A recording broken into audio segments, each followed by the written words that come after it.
Good morning. It's Thursday morning, a little later than usual.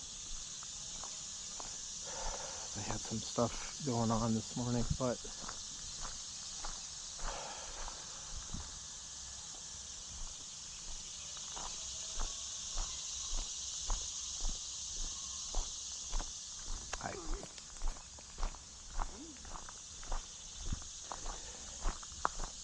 we are off and running. A little bit of a late start, like I said. Probably won't be so long today. I have to get back to work. It's been a busy week. I was supposed to actually have jury duty.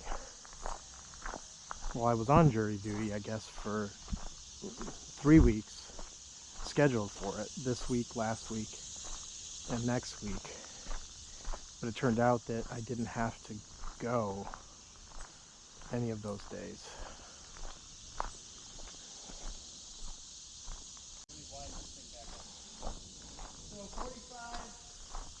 I paused it there for a bit because we were going by a group of people in some sort of class or program is the right way to phrase it.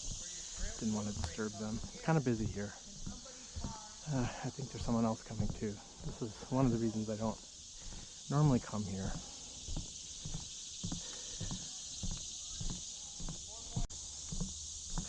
Okay, so I stopped it. I started it. This may not work out here. It's a lot of people here. It's not as conducive to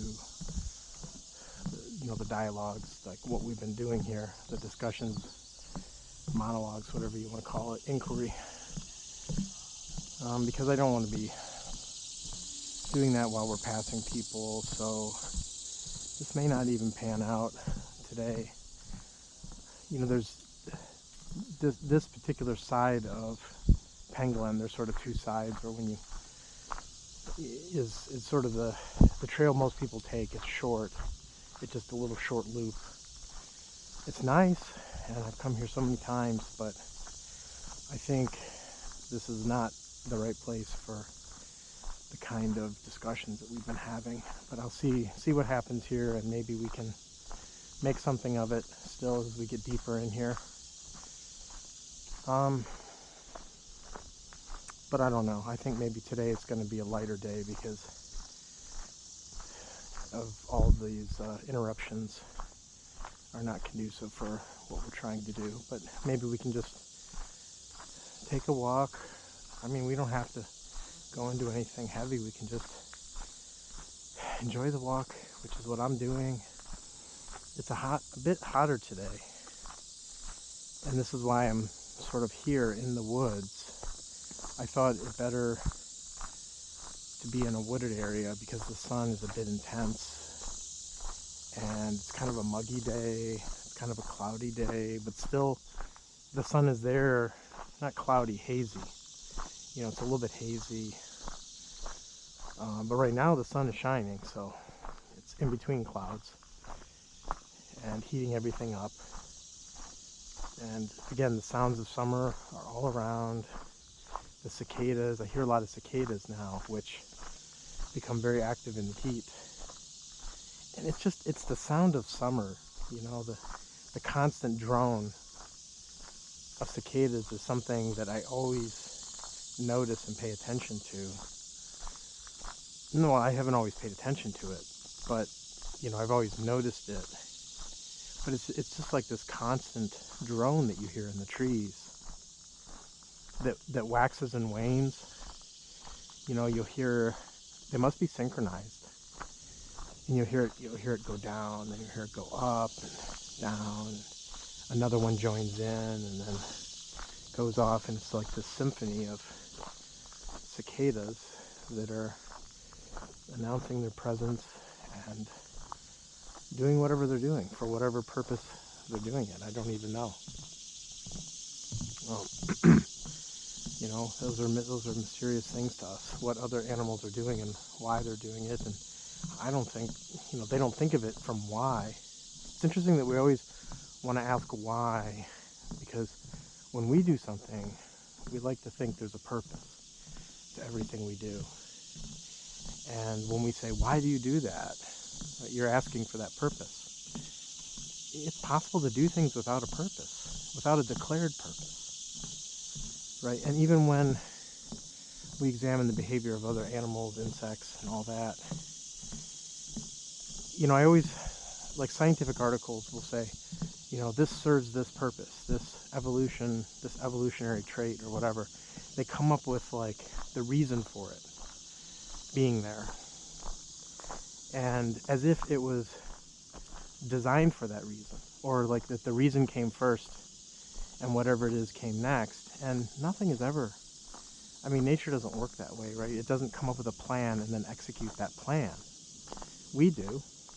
We say, okay, we want to build a bridge across a river. So there's our plan, and then we buy the materials and draw out a plan, and then we execute that and build the bridge for the purpose of crossing the river, right? And that's our mode of thinking. It's important to see that then carries over often into our daily life, our psychological being, where the same sort of thing, like we want to identify a problem in ourselves. We're not generous enough, we're not kind enough, we're not patient enough, whatever it is that we feel we're lacking in, and then develop a plan for improvement, and then execute that plan, and then hopefully at the end of it, we've achieved our betterment. We've become something better. I think almost everyone thinks that, and it really doesn't work that way. These I was going to call them defilements, but it's a pretty strong word. I don't need to call them that. Characteristics of ourselves are sort of very deep inside of us, right? Not easily tricked by external means. I don't think you can code it over and say, say that I want to be something different than I am now, and just you're going to come up with a plan for doing it. Like, that's the biggest fallacy of them all, is that we can have a plan for self-improvement. How much of a business is that, though? The self-improvement industry, right? The industry that says, oh yes, you can improve, and I'm going to tell you how. But it's so interesting that changes all the time, right? If you pay attention, like self-help in the 80s, I'm just going by my life, versus what it was in the 90s and the 2000s, like in all these various decades, has changed tremendously, right? There's no solid plan that I can remember that has stayed consistent over all that time.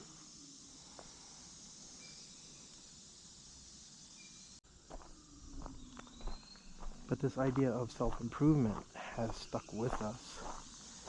And honestly, it's probably one of the deepest things. I think it's at the root of all religions as well, right? Traditional religions are all about,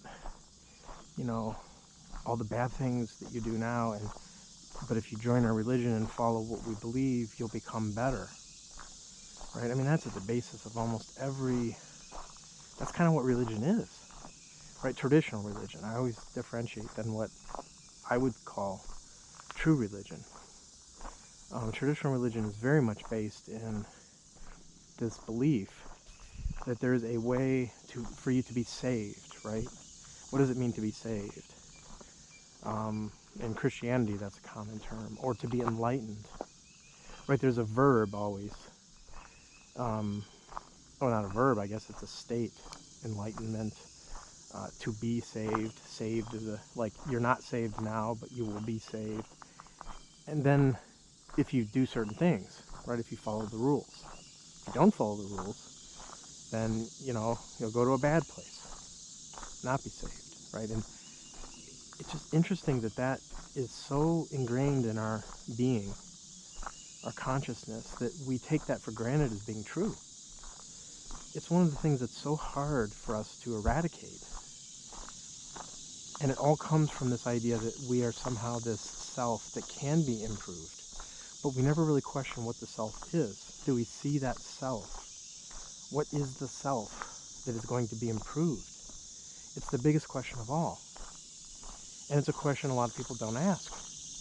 They just take for granted that they know themselves. right? And they start with that. So I know who I am, and I want to be better.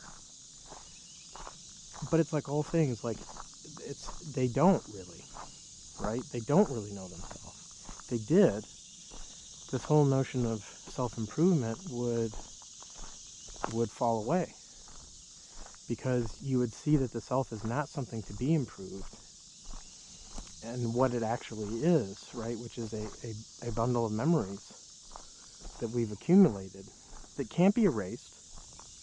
You can't erase memories, right? So you can't take out the ones, and you are the result of all of this conditioning, right? Again, I'm saying this, stating it as a fact, but treat it as something to be questioned by yourself. Aren't you a product of all the conditioning that you have experienced through your entire life, from the moment you came out of the womb to now? You have been experiencing things, you have been conditioned by your experiences, conditioned by, once you learn how to speak, conditioned by all the language that you have learned through experiences, and just that entire process. And then going to school, if you're fortunate enough, and all the knowledge that has been beat into your head in that regard has made you who you are now, right? So you are your conditioning. You are all of that. Like everything that you were taught by your parents, by your friends, by every person, animal, creature, whatever that you've met, is who you are now. It's built up over time. And then to some degree, you might say, okay, fine. So then if that's me, I'm built all this stuff, then can't I just add on to that more conditioning to balance out this other conditioning that you may see as negative? I'm just going to add more conditioning that's positive, and somehow I'll come out ahead, And I think that's the theory, right? That's the belief, that we all acknowledge our past is there, right? The demons from the past. Some people experience trauma, some don't to the same degree. I guess I would say I haven't.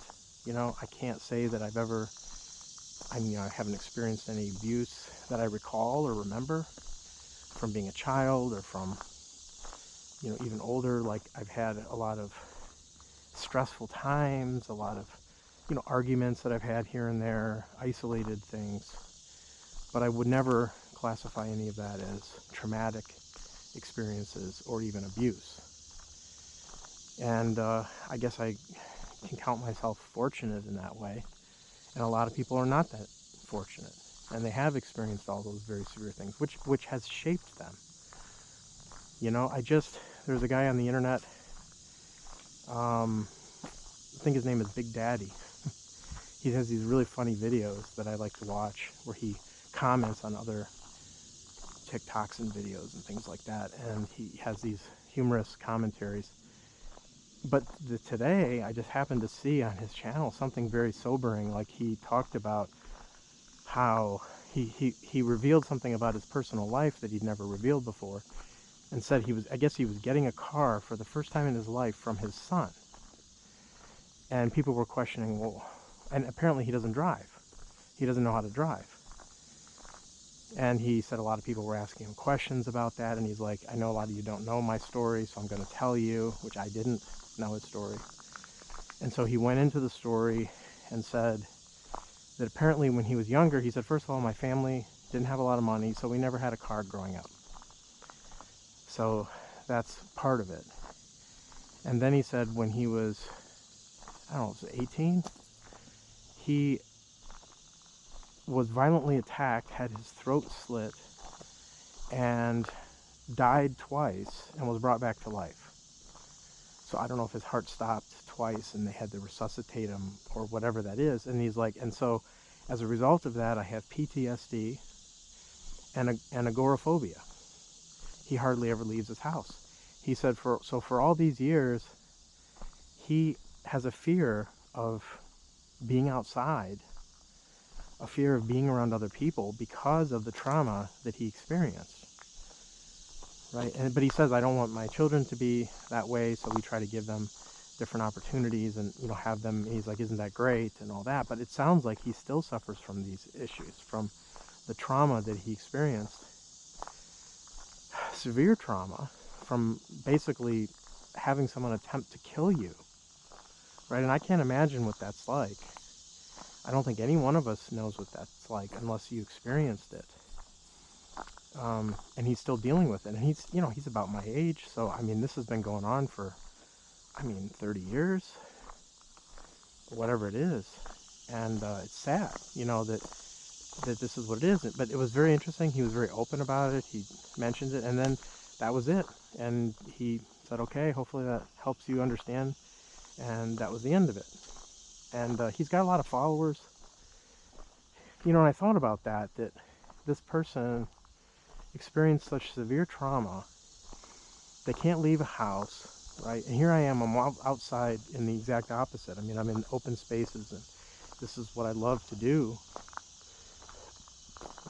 And you have other people who can't leave a house, stay inside all the time. And it's horrifying to me to think of living like that. But that's a result of his conditioning, right? His past, his experiences, his brain was shaped in a certain way as a result of that. And,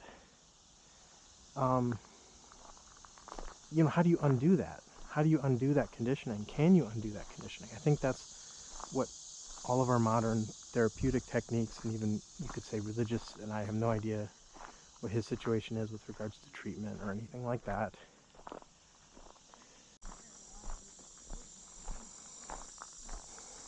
So yeah, I mean, you know, I think we don't know what to do with that conditioning, right? That conditioning is there, and by conditioning, it's memory, right? It's recorded. These incidents of violence and fear and the severe emotions that occurred are all recorded in his brain. And so his responses to things, right, like walking outside a house or meeting someone new or whatever, are all conditioned by those experiences physically, because his brain contains those memories. As far as we know, you can't erase memories, right? You can't get rid of that. That trauma is always going to be there. It recorded. Those memories are always going to be there. So what do you do, right, as a result of that? And I think this is what, you know, what you do is what's different between different approaches, right? Some may take a religious approach and say, you know, give yourself to God, or devote yourself to a guru, or join a monastery, right, and live a monastic life, and that will all what? What do we hope to gain from that? That's the next question. Because some people, that's their answer, right? That's their response. That's their recommendation. Do all those things. Or our modern religion, which is like psychotherapy, you know, psychology, are, you know, which has taken the place a lot of times of talking to your priest or talking to your guru or whoever, right? You have a psychologist or psychiatrist that you talk to, right? And maybe they prescribe you medicine, which is another thing that we have now. Medicine to try and control all these things. But the medicine doesn't erase the memories. It doesn't delete that content. That content is there, and it's there to stay until that brain dies, right? And it's interesting because when the brain dies, it's gone, right? We talked about this before. So all those traumatic experiences, the memories of that is gone when the brain dies. And when you think about it, it's like, well, I mean, I guess there's a certain relief, you know, and we talked about this before. Some people believe their memories go on, right? Maybe they go to heaven and all their memories and all that goes with them. Would you really want to take that particular memory with you if you were traumatized in some way? So then there might be this thinking, oh, well, you can take certain memories and not all the memories, right? And now this is getting really weird, because why would that be? Because you are right now a result of all your memories, good and bad. That's who you are, whether you want to accept it or not. That what's happened to you in your life, positively and negatively, has shaped you. So if you took away certain memories, you wouldn't be you as you currently are, right? You would be something else. So this also gets to this idea of, you know, this idea that people don't think it through. when they talk about, say, going to heaven or whatever. What goes to heaven? All your memories? Or are your memories wiped clean and you start fresh? Right? And if that's the case, are you still you? If you took away all your memories, are you still you? If you alter your memories in any way, you're altering yourself, because you are all that conditioning. And, you know, I don't think I'd want to take away any memory that I've had, good or bad, because I recognize that I am all of that, right? The positive, the negative, and everything that's happened to me is who I am now. But I also recognize how fragile that is, and also how, if I am my conditioning and no more, right? And that's what we have to say. Are you more than your conditioning, or are you just that conditioning? And I think for that, you have to ask yourself the question, say your memories were erased. And again, this is hypothetical. Who can imagine what it's like to have your memories erased? But if your memories were erased, would you still be you? Or would you be sort of an empty shell? I mean, I think everyone would realize you'd be sort of an empty shell. What would you do? You wouldn't know your name. You wouldn't know where you grew up. You would have no memory of even what happened yesterday. We can sort of imagine what that would be like. And the way we know that is because we know that every thought we have is related to something that happened in the past. That's what we have to see, right? The insight is not to imagine what it would be like to have no memory, but to actually observe our memories. Observe what we do have. Observe what you can observe, which is the truth. The truth is these memories are there in the brain. They exist. I can remember things from my childhood. I can remember what I did yesterday. I can remember, you know, sometimes remember what I ate yesterday. No, sometimes not. I actually had pasta last night, so my brain's still working partly.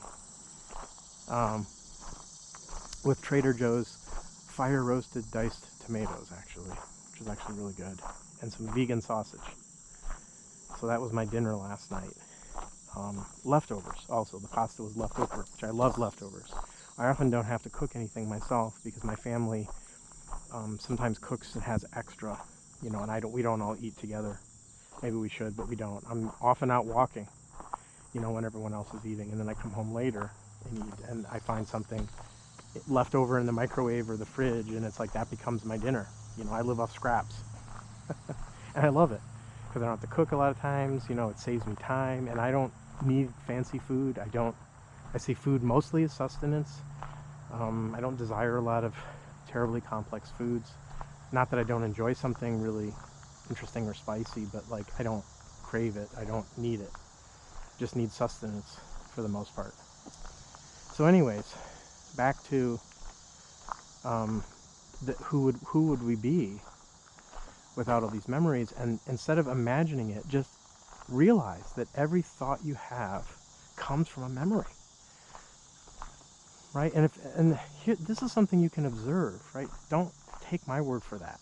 Why do you need to take my word for your thoughts? They're your thoughts. So what are you thinking about right now?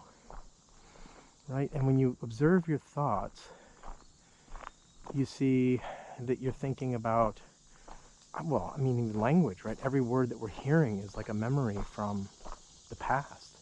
We've learned language and words from the past, so that right there is major conditioning.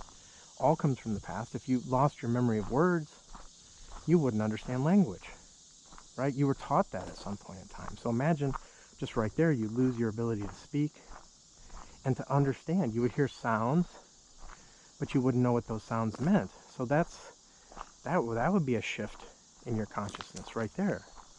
And then you go further, right? You might, you know, well, I don't know, without words, I don't know what you would perceive. Like, you know, if you saw an apple, what would that be to you? It's a red object, but you wouldn't know what to call it. You would have no name for it. You would see something red and observe it, and you wouldn't know it's even red, right? You just see it, which is often what we're saying. Can we see in that way without words, without that past coming into play? And that's kind of what we're talking about. But would you have, so if you got rid of all your language, you had no language, you still are aware, right? There's some awareness there, right? Awareness without words. And But would you have any concept of yourself, right, as being a separate entity from what you're seeing? And the answer, I think, is no.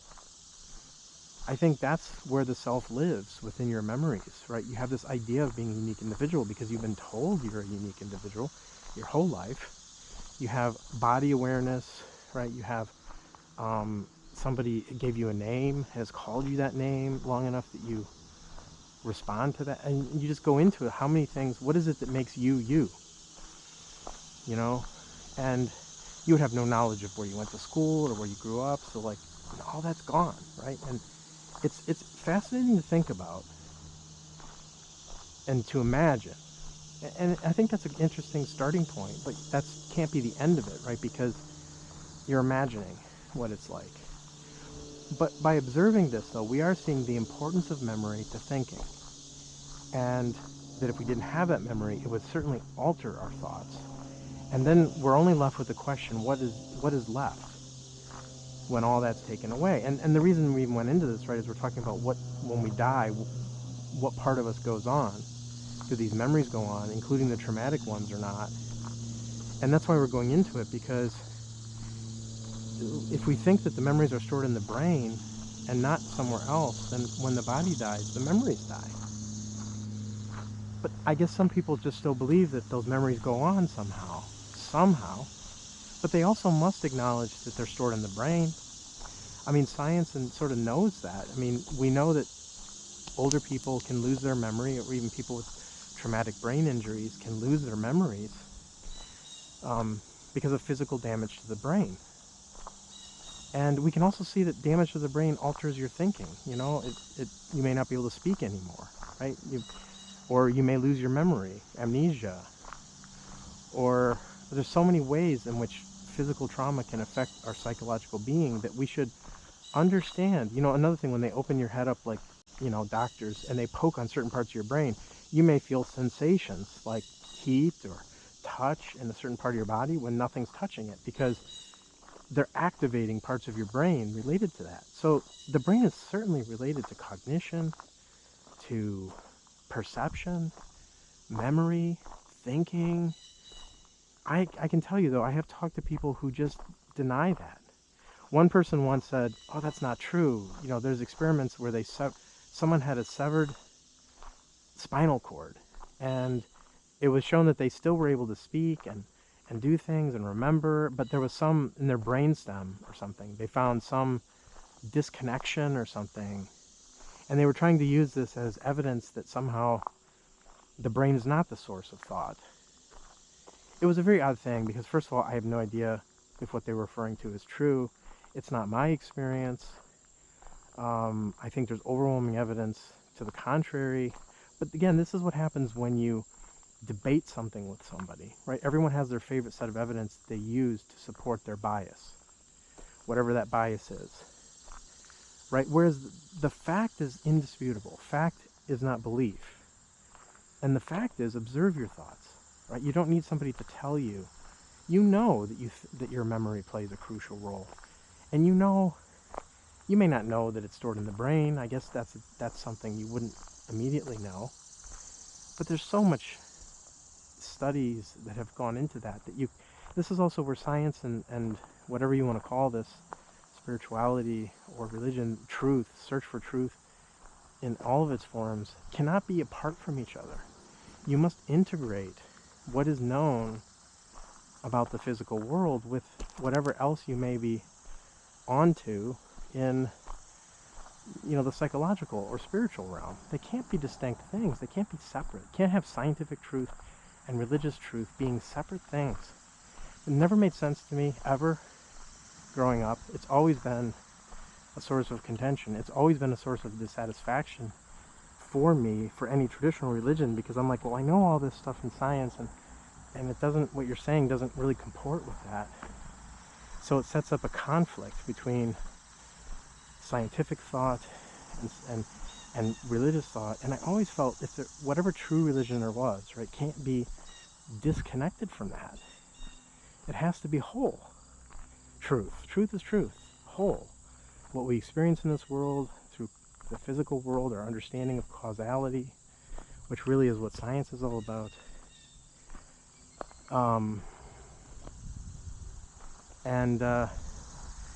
We can't separate the two. I mean, we can. That's what people do all the time. But then you lead a conflicted life, because you're always you're living a dual life where you believe different things that conflict with each other. And that's not the way I choose to live, I guess.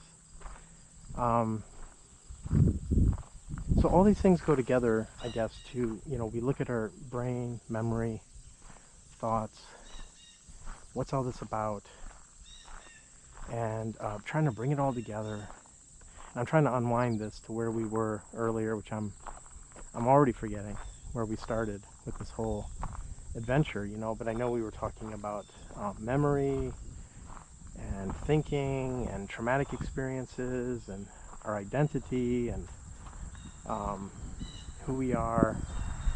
It always just comes down to the same thing, and I guess this is why it doesn't matter where you start, you always end up here. The root of it all, right? The root of all of this is ourself, this idea that we have in our brain. And that's why, that's what you want to observe. Not believe anything, but observe yourself. Which, know yourself can be observe yourself, pay attention to yourself, not accumulate knowledge about yourself by studying biology and all these other sciences. That's one form of knowledge, but to know yourself deeply means observe your own thoughts and behavior, your own physical and mental body directly, not what anyone tells you, not what any expert tells you, not by reading scientific journals or watching videos or any of that, but just pay attention to what's happening in your own mind right now. And what are the thoughts that you're having now about this, about what I'm saying? You've had a lot, I'm sure. Were you aware of the thoughts you were having as I was speaking? Probably some of them are defensive, like, oh yeah, I get it, he's knocking religion, and my favorite religion, whatever it is on the chopping block, and therefore I'm shutting myself down. I don't want to hear any more of what this guy has to say because it offends me. Why would it offend you, right?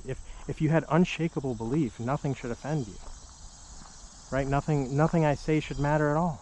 And you certainly shouldn't get angry about it, right? Because anger, I think we would say, is not an emotion conducive to any, to peace and loving your neighbor and as yourself and all these things that we learn in even traditional religions, is not, anger shouldn't be part of it. So if you find yourself being uncomfortable about examining your beliefs, right, and turning them over and testing them and saying, what is it that I believe when I die? What does go to heaven? Or how is it that I would be reborn or in another animal or whatever it is that you might believe, right? And then go even deeper and say, what is belief? Of any kind, not any particular belief, but just what is belief? Why do we believe in anything at all? Why don't we stick to the facts? Why do we find it necessary to have belief systems and ideologies, and then we live by them? And that's the more important question to go into than even any particular belief. But you can start with particular beliefs because it starts tapping away at the fragility of whatever it is that you believe, right? And when people say, I have firm beliefs, I have strong, unshakable beliefs, and it's like, it sounds violent to me, in a way, like in other words, don't come at me, don't challenge anything I say, because I'm going to just block you out. I'm not going to listen. I'm not going to change my mind. I don't care how much evidence or facts are presented to me or requests for me to examine all that. I'm not going to examine it. I'm not going to look at it because I may not like what I find. That's the question. Why would you not examine it? Why would you not look at it? Are you afraid of what you might find? Are you afraid Or is there some part of you inside that says if you were to examine what you believe more carefully and closely, you might find logical fallacies. You might find it to be inconsistent with what you see with your eyes, or with what you know to be true in other ways. And you don't want to confront those inconsistencies. And our life is full of contradictions and inconsistencies, and it's the source of our conflict, source of all conflict. Right? When something conflicts, something I may believe one thing, I may do another. Or believe one thing, say another. We call that lying. Or say I believe in treating others like myself, but then I don't actually do that. So I don't live what it is that I proclaim. And then I may say, okay, well, I'm not perfect. Who's perfect? And then that becomes your outlet, right? You can escape judgment that way. Well, we're all human. We're only human.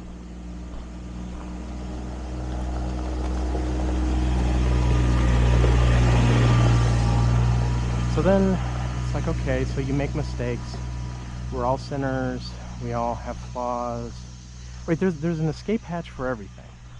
I mean, these belief systems have not survived this long without having an explanation for everything and a comeback for everything.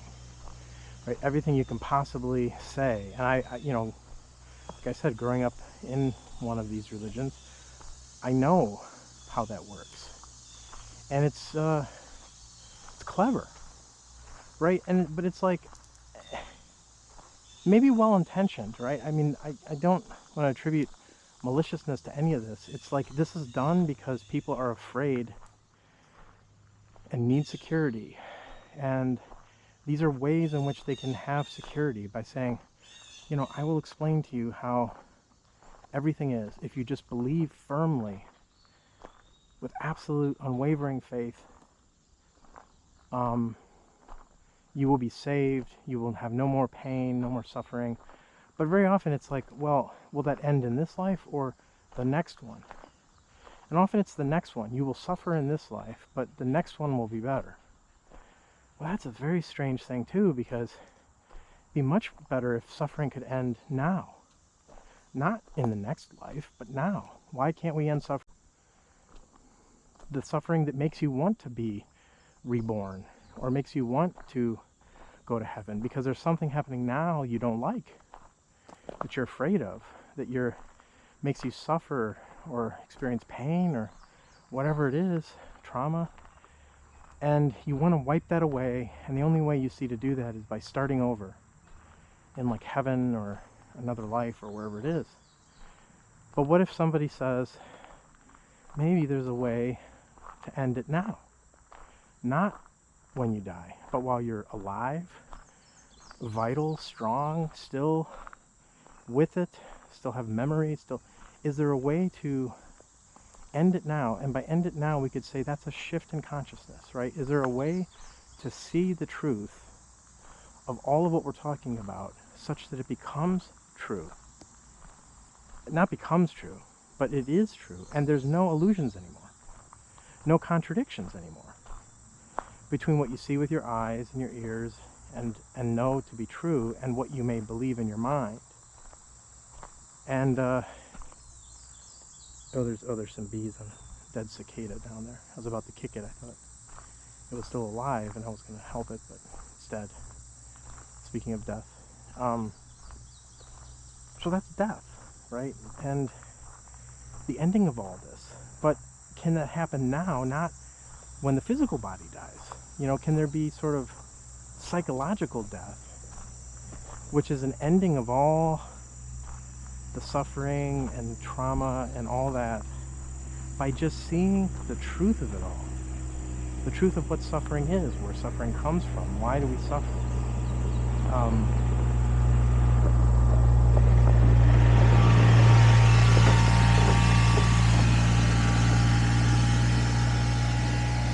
So that's the question, right? And instead of jumping to an answer right away, well, yes, that's possible, or no, that's not possible, which is the first inclination, right, that most people have. They want to jump to a conclusion really quickly. Don't jump to a conclusion really quickly.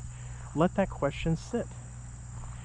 And we talked about this before, because the solution is within the question itself. The answer is within the question. If we stay with the question, don't run away from that. Don't, because of fear, right? You don't want to know the answer to that. That answer may not be something I like. So I'm afraid of the answer. And I'm just going to go back to my world, my comfortable world, right? And not question things. So fear prevents inquiry, which is why often we need to go into fear first. What is fear? What causes it? Where does it come from? Understand fear so that fear dissolves, because fear prevents us from seeing truth, because it wants to keep us safe, you know. And but it doesn't keep us safe, right? It's an illusion of safety. There is no safety, there is no certainty in this world. We know that. On one level we know that. On another level we don't want to accept it. We want to come up with ideas of safety to supersede what we know about not being safe, not being secure. So we invent all these systems, you know, to push away truth, right? But if you're not afraid to look into it, so not afraid to question your beliefs, not afraid to see what's actually happening on a beautiful summer day like this, right now, that has nothing to do with thought, that if I really want to know what's real, what's true, it's right here in front. It's right in front of you. You don't have to go anywhere. You don't have to do anything. In fact, you want to stop doing things.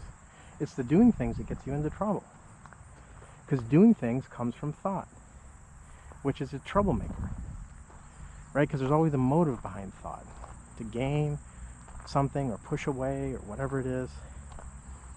So don't be misled by that, and just say, can I just see this beautiful summer day and everything around me, which I'm missing by being in my head, by being in my thoughts. I'm missing it all, and I don't want to miss it all.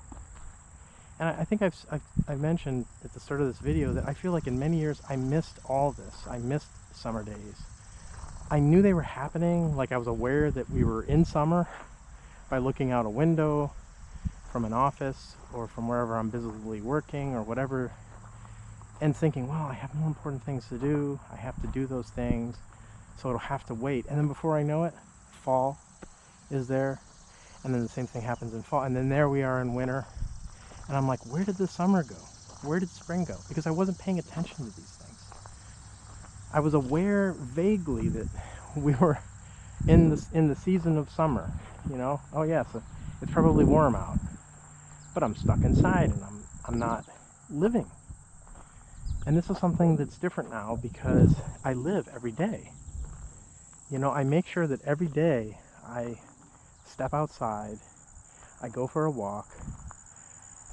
I used to be silent during my walks. I'm not silent now, and that's just because I'm trying to convey something or, you know, point out something, right? I can't convey anything other than, you know, you should be outside enjoying the summer day and seeing what there is to see, and not over conceptualizing everything, and not you know, being in that world of ideas that we live in.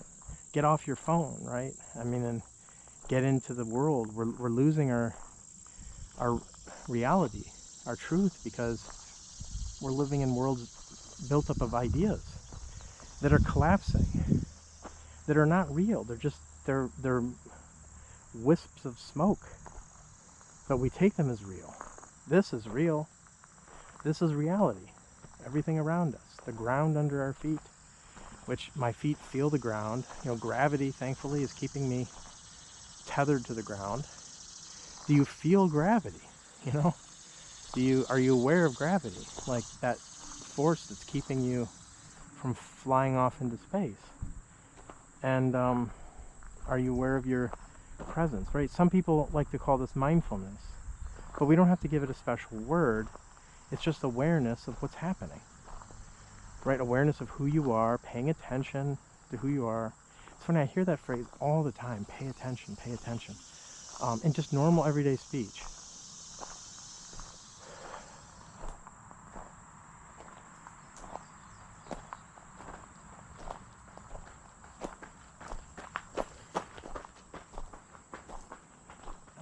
But like I just watched a video this morning as I was catching up on the news of a car that almost hit somebody else on the road that was in a disabled car off the side of the road. And the article said, always pay attention on the road. You know, like this is, or I can't remember, it was like this person was not paying attention, right? And that's why someone almost got killed because of not paying attention. And, you know, it's funny, I see that phrase all the time. So, I mean, everyone understands what paying attention is, right? Like, pay attention on the road. It's a very good example. You can't drive on the road and not pay attention to what's happening. A deer could run out in front of you any minute. You could have a disabled car there, right? There could be a pothole in the road you need to swerve around. The road could be slippery from raining or ice, and you have to be aware of your speed. I mean, this is what paying attention is, right? It's this awareness of what's happening, and then acting according to that awareness, right? That's another part of it, but it's not always thought-based action, right? That's another thing. Like when we're driving, you know, there is sort of an automatic nature to driving, right? That if you're paying attention, you're responding to what's happening without thinking everything through, right? You're not thinking, oh, there's a curve and I have to turn my wheel a certain amount. It's just sort of an automatic awareness and acting. It may be a great example of what we're talking about, which is this action that comes directly from awareness, not from thought. You know, and that if you can pay attention in your life in the same way as when you're driving, as when you're doing something like that, but pay attention to everything, then all of our action comes from awareness, which, if you're fully and completely aware, is this universal intelligence, you know, comes from that awareness. Awareness is intelligence. Being aware and paying attention, right, gives you the intelligence to know what to do on the road without, you know, thought based on memory coming into play, except when necessary, right? And there is a role for that memory-based thinking. Reading traffic signs, you have to read those signs. That requires memory and understanding. But what it is, there's more than just that going on. And in that way, there's a balance, there's a harmony between memory-based thought and awareness and attention, that all are working harmoniously together to do the right thing. So yeah, that's just kind of what it is. And I think here we are, and I don't know how we ended up here, right? Sounds like the song. You know, where we ended up, we're on a trail and we're walking, and we start talking, and then we see where the talking leads us, maybe somewhat aimlessly. Aimlessness is an interesting thing, right? Because it indicates you don't know where you're going until you get there. You know, and I think that's the beauty of aimlessness. I mean, some people look at aimlessness as a negative quality. To be aimless, it means you have no plan. And I think we started talking about planning earlier in this video, and having no plan is a bad thing, and everything should be planned out, and that's what it means to be, you know, to live a good life. Everything must be planned. Well, you can't plan for every contingency, every possibility. It's impossible, number one. Life is gonna happen the way it wants to happen, regardless of what your plans are. So your plans will never be fully realized. Sometimes you need a plan, you know, to build a house or a car. But do you want to plan your life out in the same structured, mechanical way? Maybe not. So anyways, we could talk endlessly about planning and spontaneity and aimlessness. But I do want to say something about aimlessness. It comes up in Buddhism too, here and there. You know, but again, it's like, who cares?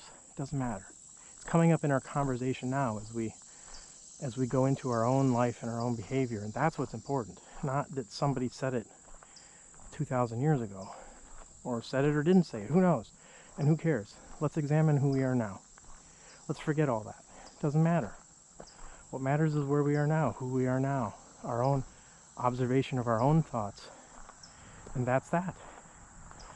Right? And to be aimless, you know, what's interesting is things happen when you don't have a plan, right? Like new things happen. If you go somewhere and say, I don't know, I'm just gonna, you know, go and see what today brings, you know, and things will happen regardless of your plan making, right? Like maybe sometimes people think that life stops when you stop planning. It may be that life starts when you stop planning, because now you're free from this conditioning that wants to guide your life and be a certain way. Why do we want our life to be a certain way? I'm interested in seeing what life brings me rather than me seeking out anything. To seek something out, you already have to know what you're seeking, right? You have to have an idea of what you're seeking. And where's the fun in that? You know, because what you're seeking now is just a memory from your brain. So all this, you know, we talked about self-help, self-improvement. I think that's how a lot of this started. And we're seeking something better than who we are. Some ideal that we have about ourselves. And we come up with all kinds of devious ways to try to achieve that objective, and it doesn't work. Right? If you're honest with yourself, it doesn't work. You're just covering it over. You're not fundamentally, because you're not seeing who you are. If you can't improve what you can't see, right? So the reason self-improvement doesn't work is no one knows what the self is to start with before improvement. So even if you look at it this way, even if you were to improve the self, you'd first have to know what the self is to know what to improve, right? This is just logical, sane, rational. So first step in improving anything is know the thing completely and wholly that you have this notion of improving. What you may find is there's no way of improving it. That maybe your discovery, your inquiry may lead to that understanding. But it may lead to more than just that, right? It's not to despair that you can't change it. It's that it's a fact. And facts can't be changed. Then there's no worrying about changing it anymore. There's no contradiction in your living to be one way and want to be another way, which is a contradiction in living. That ends. Right? It ends. You are who you are. And you can't be changed. Not through will, right? Not that there can't be change, just change constantly. Things are constantly changing. The question is, what is the source of the change? Right? And what's the result of the change? And all change driven by thought, will, the self-improvement, the typical way of looking at it is just like adding on more conditioning to the conditioning that you have, which does not erase the old conditioning, and you still are who you are fundamentally.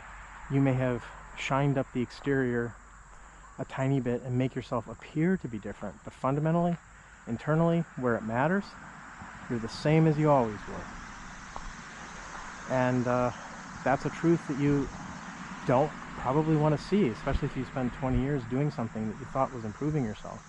And then what you're going to realize is that was for naught, for nothing. That may be the outcome. That may be the conclusion. Some people see that, even after 20, 30, 50 years of practicing something or doing something that they thought was going to lead to improvement, and then to realize, I haven't changed a bit. I'm the same person I always was. So instead of wasting your time on all that, start with that. Start with, I don't know who I am. If I don't know who I am, I can't improve it. I don't know what to do. I don't know which method. So don't worry about a method or a process. Start by just understanding yourself. It's the first step in anything. And if you really understand yourself, you'll know exactly what to do. But if you don't understand yourself, you're going to make mistakes. You're going to make the wrong decisions. You're going to go down the wrong paths because you only have partial and incomplete knowledge that can never lead to the right absolute decisions. So Anyways, we're going to end it here. That's enough for today. I've come out the other side and we're back close to the parking lot, and I'll see you later. Bye.